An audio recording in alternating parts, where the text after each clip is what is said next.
Two vampire clans, two legends, one war. On one side, the Lost Boys, wild, rebellious, immortal teenagers who own the night on the Santa Carla boardwalk. On the other, the Sinners, the vampire syndicate from Ryan Coogler's mythos, strategic, brutal, and ancient. Today, we answer the question, who would win in the ultimate vampire war?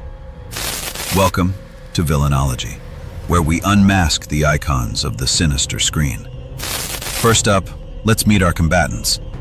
The Lost Boys are the punk rock vampires of the 80s.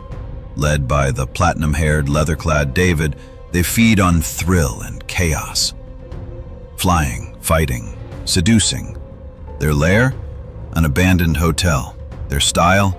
Unmatched. Their impulse control? Questionable. The Lost Boys are eternal teenagers.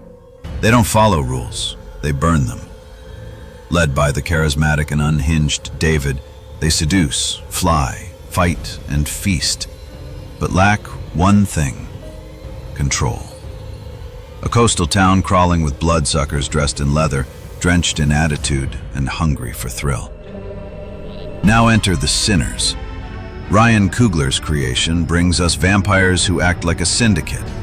They live by code, move like a cartel, and strike with military precision.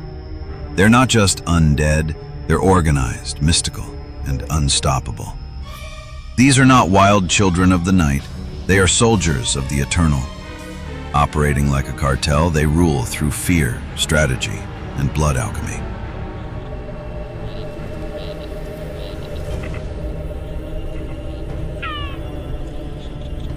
Let's break down their strengths. The Lost Boys: superhuman strength, flight, partial shape-shifting, mind tricks, seductive charm. They're flashy, fast, and feral. They're hunters who play with their food. The Sinners: enhanced speed and agility, blood alchemy, ritual-based power boosts, hypnosis and manipulation, tactical ambush. The Sinners don't just attack, they plan. They use blood magic and group tactics to dominate. Every predator has a weakness. The Lost Boys: sunlight, holy objects, overconfidence, emotional immaturity. They may be immortal, but they're impulsive teens at heart. The Sinners: arrogance in their hierarchy, vulnerable to relics and betrayal, dependent on ritual structure. Their strength is also their rigidity. Break their code, and you break their system.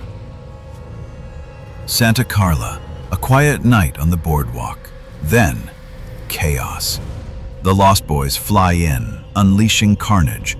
Flashy, loud, terrifying.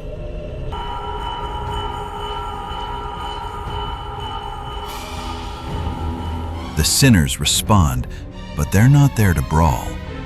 They're there to study. David thinks he's won, but the Sinners already marked their territory. They're not just defending, they're infiltrating. Over weeks, the war escalates. The Sinners pick off the Lost Boys' allies. They hex the lair, they manipulate Star and Laddie to switch sides. Michael, torn between his humanity and his monstrous brothers. David, getting desperate. In the climax, we get a church showdown. Blood magic meets raw rage. One last desperate strike from the Lost Boys. But it's too late. The Sinners collapse the church from below. Ancient sigils blaze.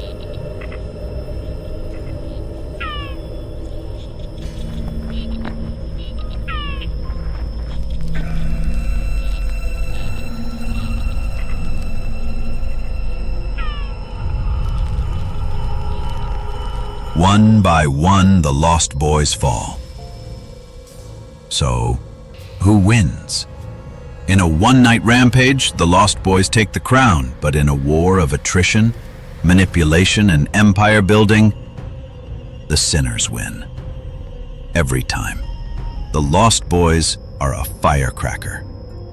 The sinners are the slow burn. Chaos burns bright, but order reigns eternal. But what do you think? Would David have outsmarted them? Could Michael have turned the tide? Who's your favorite vampire clan? Drop your verdict in the comments.